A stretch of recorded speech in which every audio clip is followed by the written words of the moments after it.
साथियों नमस्कार। कृषि बाजार भरतपुर से मैं हरपाल सिंह।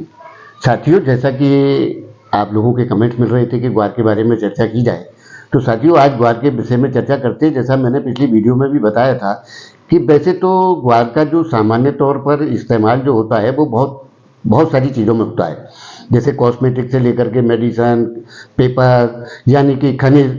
लेकिन सबसे ज़्यादा जो इसकी उपयोगिता है वो है साथियों क्रूड ऑयल के अंदर, क्योंकि जब जब भी क्रूड ऑयल में ग्वार का या ग्वार गम का इस्तेमाल हुआ है उस दौर में ज़बरदस्त तेजियाँ ग्वार के अंदर देखने को मिली हैं, यानी कि रिकॉर्ड तेजियाँ जिनको हम कहा जाता है, जिसके पीछे ग्वार का एक स्टॉक या इसका भविष्य देखा जाता है। साथियों निश्चित रूप से ग्वार का जो हमारा सामान्य तौर पर एक्सपोर्ट है वो 18 से 20,000 टन प्रतिमाह होता है, जबकि ऊपर में जब मांग आती है तो ये 30 से 32,000 टन तक भी पहुंच जाता है। यानी कि साल भर के अंदर हम ग्वार का एक्सपोर्ट 3 से 3.5 लाख टन का निश्चित रूप से करते हैं। और जब मांग उस तरीके की आती है, यानी कि जब इसमें 2011-12 में रिकॉर्ड बना था, उस टाइम अमेरिका में 2.5 लाख बैरल से उत्पादन को बढ़ा करके 9.5 लाख बैरल तक किया गया था, जिसके चलते एक रिकॉर्ड तेजी देखने को हमको मिली थी। साथियों उसी तरीके का कॉम्प्लेक्स अब इसमें बनता नजर आ रहा है, क्योंकि खाड़ी देशों का और या अमेरिका का जो ध्रुवीकरण की स्थितियां बढ़ के हिसाब में चल रही हैं, यानी कि इसराइल और फिलिस्तीन जो भी वो चल रहा है, रसिया यूक्रेन वाला जो मसले चल रहे हैं, उसमें दो ध्रुवीय स्थितियां बनती नजर आ रही हैं, जिसके चलते अभी अमेरिका ने 4 साल बाद वेनेजुएला से अपने जो एक्सपोर्ट इंपोर्ट के प्रतिबंध थे उनको हटा लिया है, जिसके चलते चाइना और भारत दोनों ही देश वेनेजुएला से क्रूड ऑयल का परचेज किया, यानी कि डिस्काउंट के आधार पर माल खरीदने की स्थितियां चालू हो चुकी हैं, जिसके चलते हमें भविष्य में एक अच्छे संकेत दिखाई दे रहे हैं। साथियों वैसे तो ग्वार एक इस प्रकार की आइटम है कि आप नींद से जागो तो क्या हुआ मिले आप कुछ भी नहीं कह सकते। इससे ये लगता है कि ये बहुत बड़ी अनिश्चित कमोडिटी है।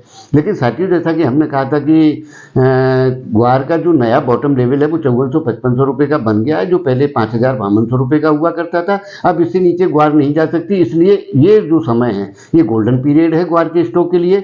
लेकिन ग्वार अगर आपके हाथ में होगी तो ही ग्वार का खेल यानी कि व्यापार आप देख पाएंगे। अगर खाली होंगे तो फिर इसमें चलती हुई गाड़ी में चढ़ना हर किसी के बस की बात नहीं है। तो साथियों अभी गाड़ी आउटर पर खड़ी है, प्लेटफार्म पर आने दीजिए, उसके बाद में सिग्नल मिलेंगे और उसके बाद में क्या होगा वो तो अब वक्त ही तय करेगा। लेकिन बहुत मोटी तेजी की जो हम इसमें आशा लगा करके इस साल बैठे हुए हैं वो तेजियां हमको निश्चित रूप से इसमें देखने को मिलेंगी।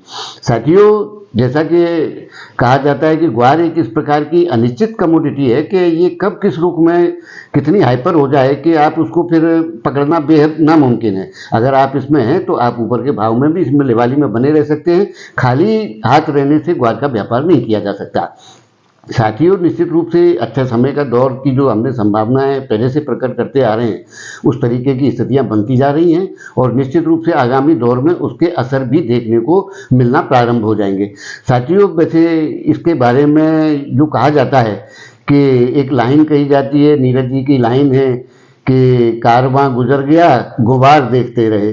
तो यानी कि स्थितियां उसी प्रकार की हैं ग्वार के अंदर कि कारवां गुजर जाएगा और आप गुबार देखते रहेंगे।